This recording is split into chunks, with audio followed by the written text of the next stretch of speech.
Assalamualaikum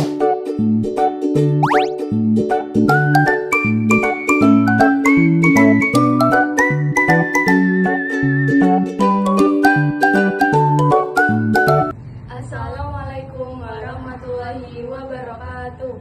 Halo semuanya, jadi di sini kami akan menjelaskan tentang istilah dan memperagakan anatomi fisiologi. Sebelumnya, perkenalkan nama saya Imelda Widya dari Kalista dengan NIM 252310101029 dari kelas D nomor urut 13. Perkenalkan, nama saya Adiba Fahmiatul Alia dengan NIM 252310101032 dari kelas B nomor urut 14. Dalam memahami anatomi fisiologi, kita perlu mengerti adanya garis khayal dalam diri kita atau disebut juga dengan garis imajiner yang terbagi menjadi 3, yaitu yang pertama garis belah sagital yang membelah antara kanan dan kiri di bagian tengah sehingga menghasilkan dekstra dan sinistra. Kemudian yang kedua ada pembelahan koronal yang dibagi menjadi 2, yaitu anterior bagian depan dan posterior bagian belakang. Yang ketiga ada pembelahan horizontal. Horizontal sendiri dibagi menjadi 2, yaitu inferior bagian bawah dan superior bagian atas. posisi anatomi dibagi menjadi 4. Yang pertama ada posisi anatomi berdiri, di mana badan kita lurus, kemudian mata menghadap ke depan atau pandangan lurus, kemudian tangan menggantung dengan telapak tangan menghadap ke depan. Sedangkan posisi kaki yaitu lurus dengan telapak kaki merujuk ke depan dan tungkai kaki lurus. Posisi yang kedua ada supine, yaitu terlentang. Pada posisi ini, tubuh berbaring dengan wajah menghadap ke atas, dan posisi lainnya mirip seperti anatomi, yang membedakan adalah lebih horizontal. Yang kedua ada posisi prone, yaitu tengkurap. Pada posisi ini, punggung menghadap ke atas dan wajah menghadap ke bawah, yang bersifat horizontal.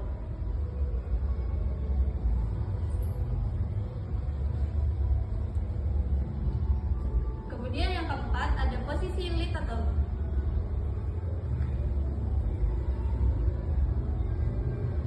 Posisi lithotomy di mana seseorang terlentang, kemudian kaki diangkat vertikal dan betis lurus secara horizontal.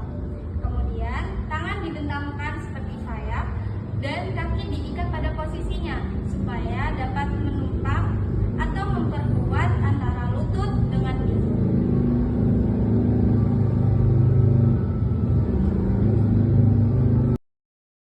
Selanjutnya ada arah gerak dalam tubuh kita. Yang pertama ada fleksio dan ekstensio. Fleksio yaitu menekukkan sendi, kemudian ekstensio yaitu meluruskan sendi. Yang kedua ada adduksio dan abduksio. Abduksio yaitu menjauhkan dari badan, kemudian adduksio yaitu mendekatkan ke badan. Yang ketiga ada rotasio dan sirkumduksio.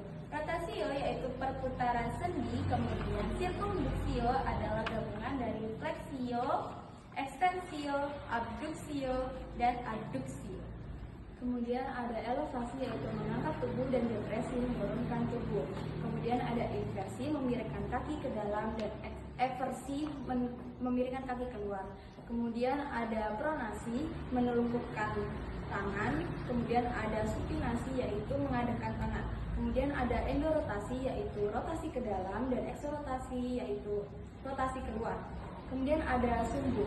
Sumbu dibagi menjadi 3. Yang pertama, aksis sagital, yaitu yang memotong bidang gerak antara bidang gerak sagital dengan bidang gerak transversal. Yang kedua ada aksis transversal, yaitu yang memotong bidang gerak frontal dengan bidang gerak transversal.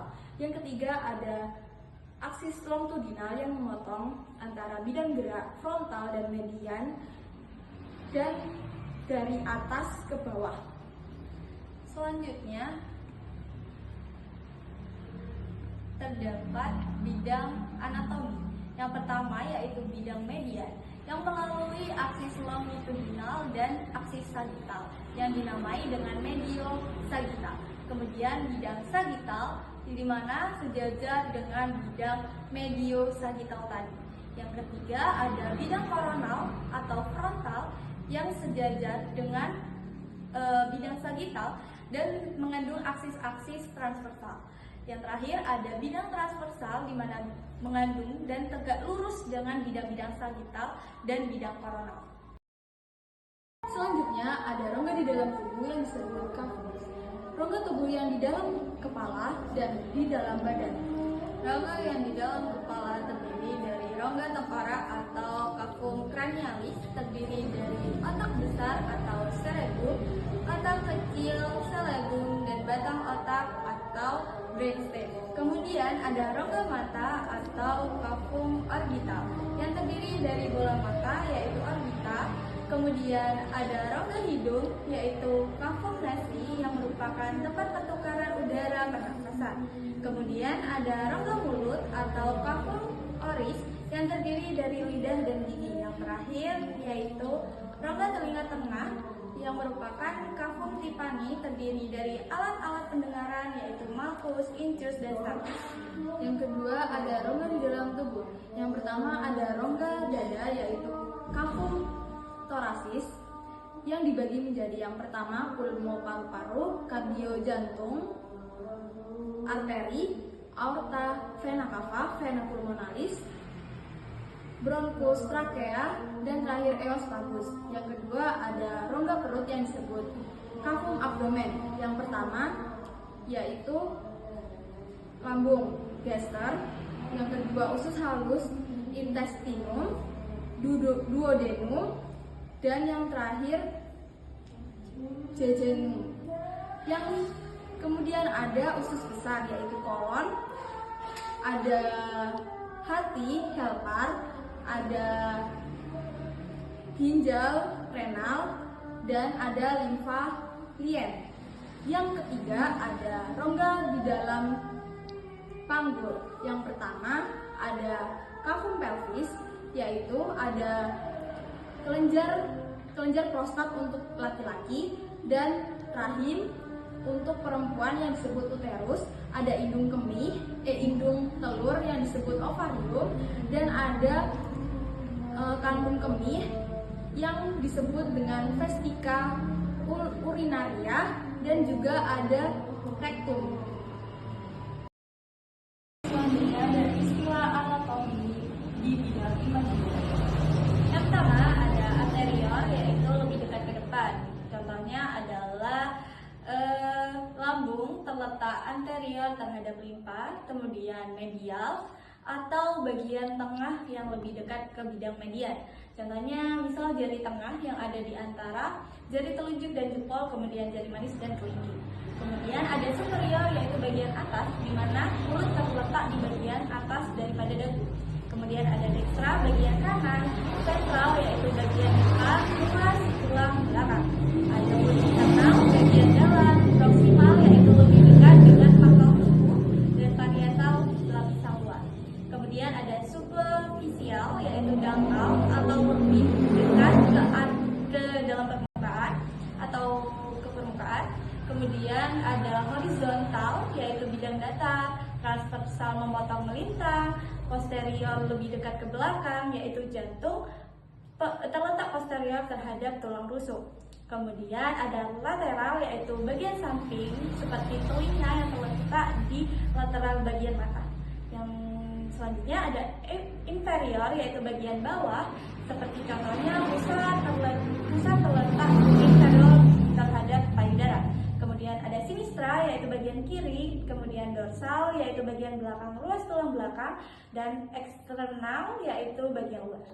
Yang ke-18 ada distal yaitu menjauhi tubuh. Yang ke-19 ada perifer yaitu tepi, dan ada viscera lapisan dalam, profunda dalam lebih dekat dengan permukaan, ada vertikal bagian tegak, dan ada longitudinal potongan memanjang, sentral bagian tengah, ascendent bagian atas, descendent bagian turun, karnial bagian kepala, caudal bagian ekor, palmar ke arah palmaris menus, kemudian ada plantar ke arah plantar pedis, ada ulnar ke arah ulnal atau tulang hasta, kemudian ada radial ke arah radius atau tulang penupil, ada tibial ke arah tibial yaitu tulang kering, dan ada fibular ke arah fibula.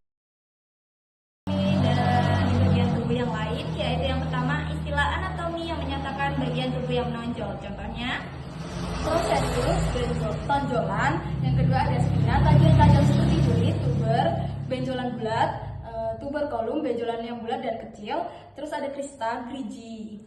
Kemudian ada pecten, bagian pinggir yang menonjol, condylus, tonjolan bulat di ujung tulang, epicondylus, benjolan pada condylus, cornu, tanduk, dan linea adalah garis. Kemudian yang kedua ada istilah anatomi yang menyatakan bagian tubuh yang melengkung. Yang pertama ada fossa, nama umum.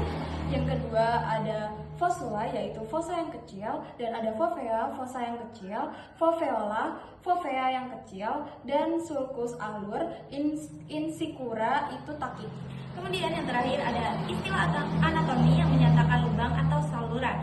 Yang pertama ada foramen yaitu lubang, fissura celah, apertura pintu, kemudian kanalis saluran, ductus pembuluh, meatus liang, cavum rongga, serta selula yaitu ruang kecil.